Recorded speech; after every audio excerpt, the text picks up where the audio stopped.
Hey guys, welcome to Through the Bible Verse by Verse, a plain and simple study of the entire Bible, book by book, chapter by chapter, and verse by verse. We are in 1 Kings chapter 9, chapter 10, and this is going to be an interesting study because this is the story of the Queen of Sheba, and she makes her visit to King Solomon.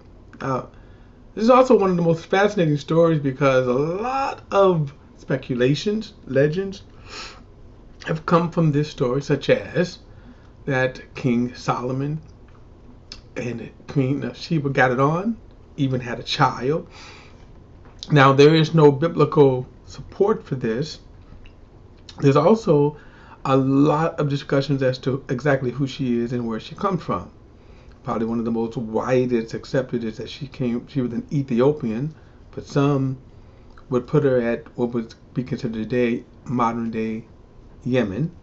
Okay, we're not going to get into all those kind of discussions. If you want to delve into them, again, a simple Google search, Wikipedia, all those kind of things right there, as well as other, I'm gonna say more credible, accurate, historic, you know, information about the Queen of Sheba. So we will stick to what is kind of revealed in the scriptures here, and that she traveled because she had heard. And I think the story more focused on the fame of Solomon, the wisdom that God had given her. She hears about this and makes this travel to prove out this. It's kind of like saying, man, you got this cat Solomon, man. He is so wise. And people are like, really? He's that wise? Yeah, he's that wise. So she really travels to prove that. All right, so, and then she's going to also she's going to be overwhelmed when she sees him. All right, so chapter 10, verse 1 says, the Queen of Sheba heard about Solomon's fame connected with the name of Yahweh and came to test him with difficult questions. And that word test, when you see this word test, there's always a difference between test and tempt. Okay, so remember when it said that God test Abraham. And so the difference is that this word test always means to prove. In other words, I hear this, now let me prove this.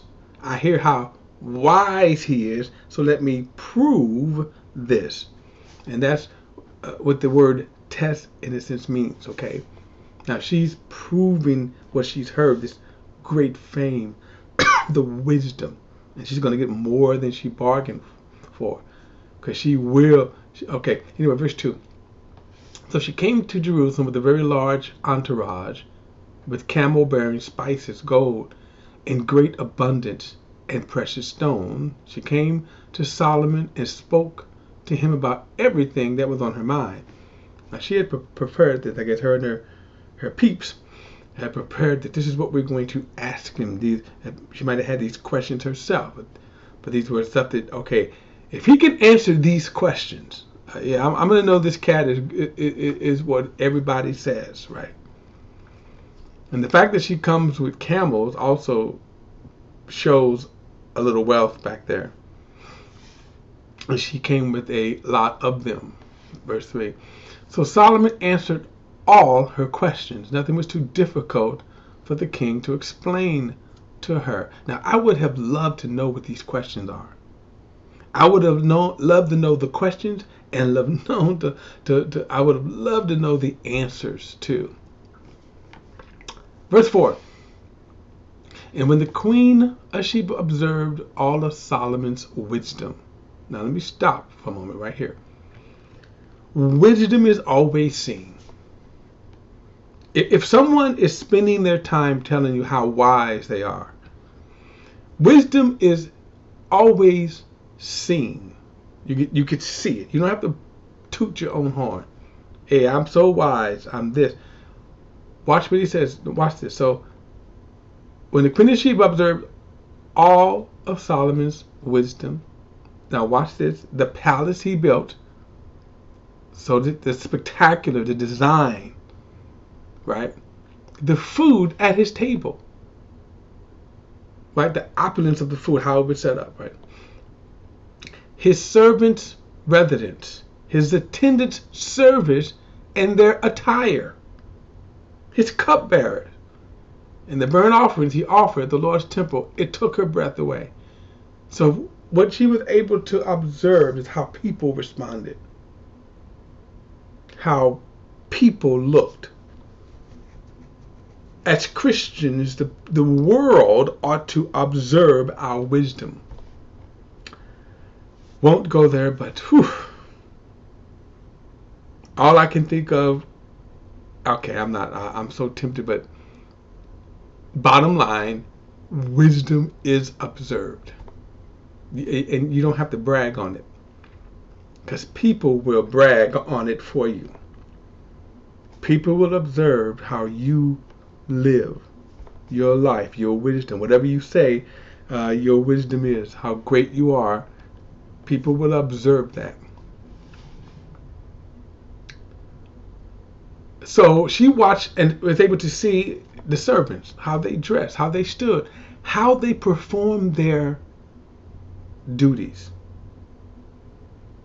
She saw the food. She saw the opulence of the palace, how it was decorated. See, this was a part of the wisdom she heard about Solomon. Now, you remember that we saw that when back in, I think it's chapter 4 or 5 and 6, around there, where it talks about Solomon. He spoke 3,000 proverbs. Now, just remember, so he's speaking all these proverbs. People hear these proverbs. People from different countries hear these proverbs, and they go and they tell of his wisdom. Verse 6, she said to the king, the report I heard in my own country about your words and about your wisdom is true, but I didn't believe the reports until I came and saw with my own eyes. Indeed, I was not even told half. Your wisdom and prosperity far exceeds the report I heard. So remember, she heard this. How happy are your men? How happy are these servants of yours who always stand in your presence, hearing your wisdom? Could you imagine the most wisest financial person and you as butler, and you listen to him on the phone and listen as he talk? Anyway, but in other words, the servants hear his wisdom. They get to hear, they were able to hear these 3,000 proverbs, right? They were able to see how he adjudicated things.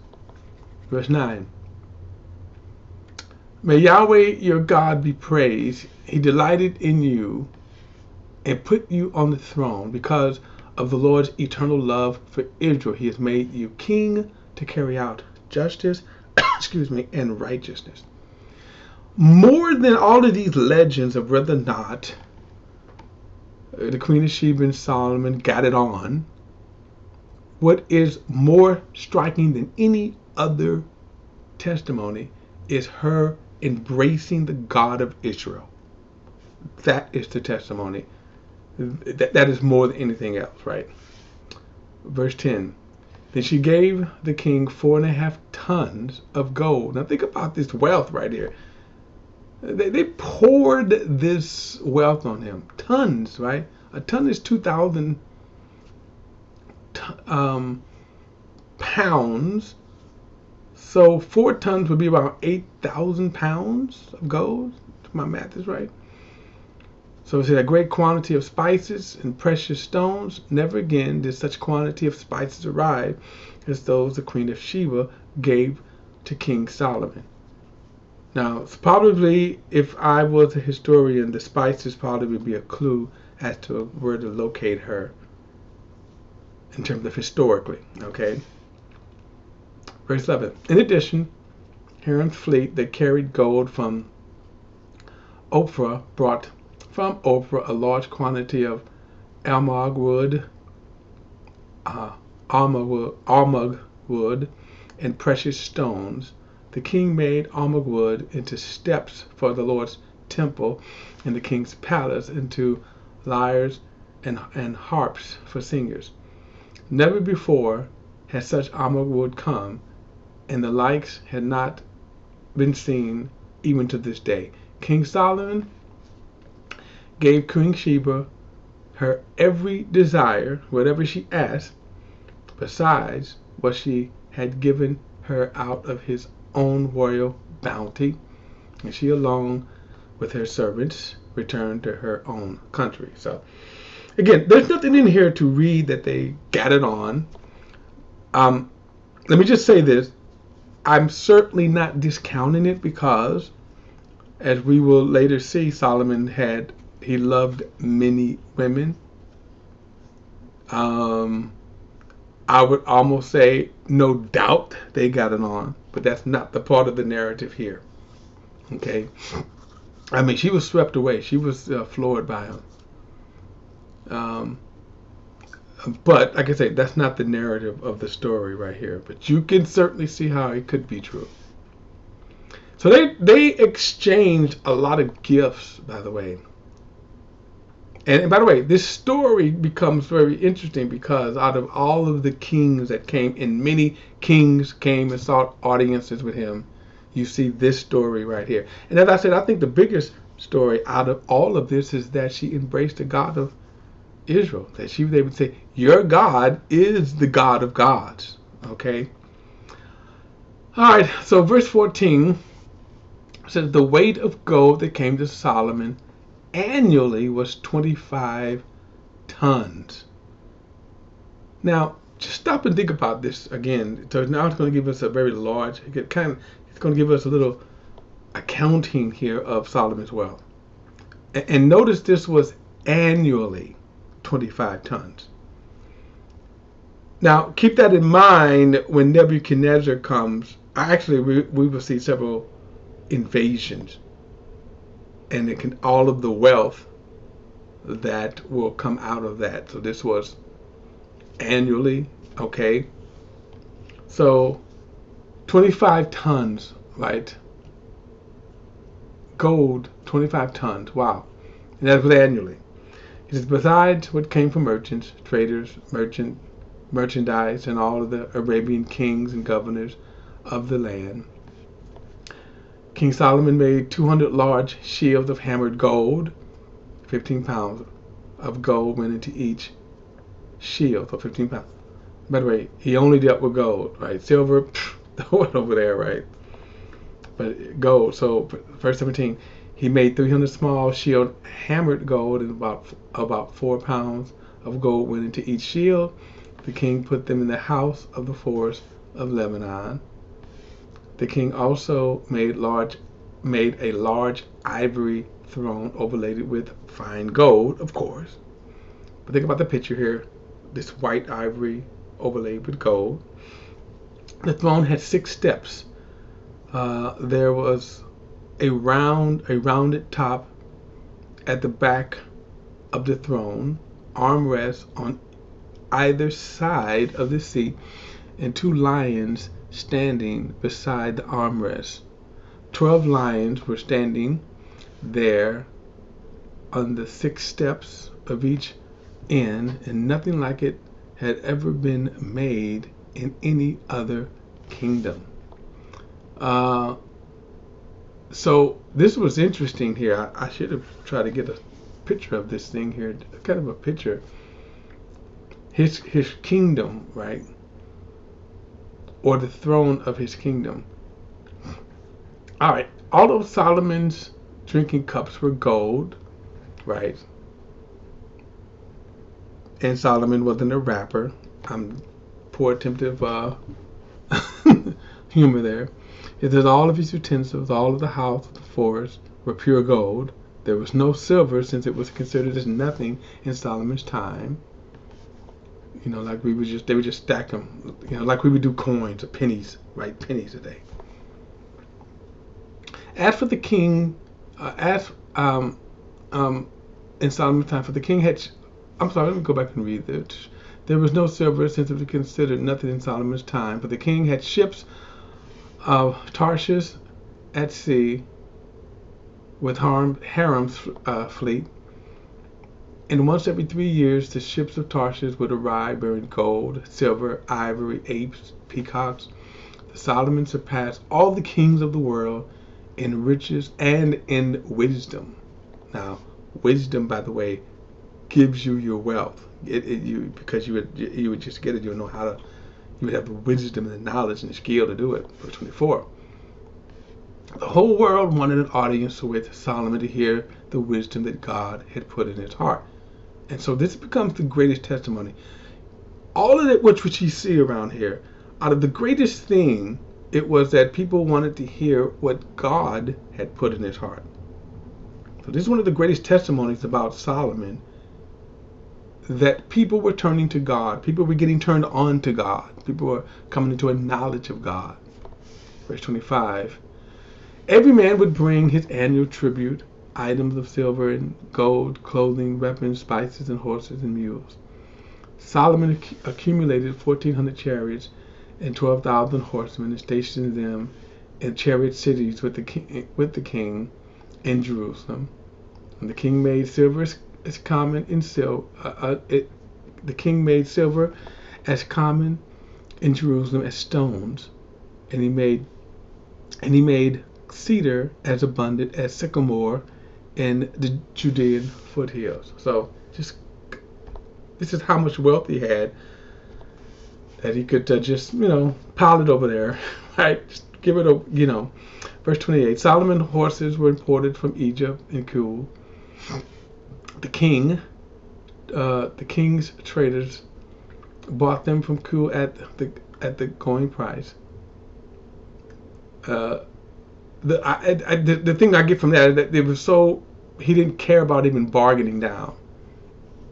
And by the way, that's what wealthy people do, by the way. When you get to a wealthy place, it's not about what I need.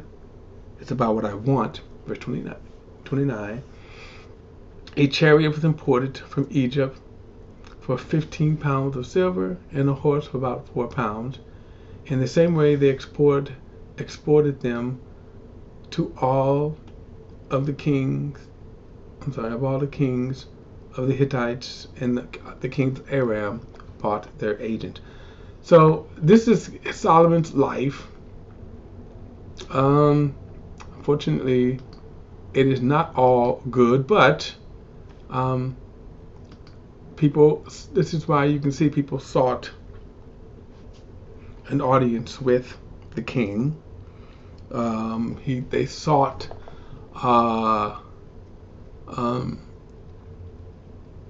just to hear his wisdom, to hear his might. The knowledge, the wisdom. Okay, like I say, if I had to ask for anything, reading the Bible here, if I had to ask, it would certainly be wisdom. It would certainly be wisdom. Okay, guys. Don't forget to like and share these videos. Subscribe to BP, the Bible Perspective. Hit that subscribe button. And look, remember, all comments are welcome. See you in the next study.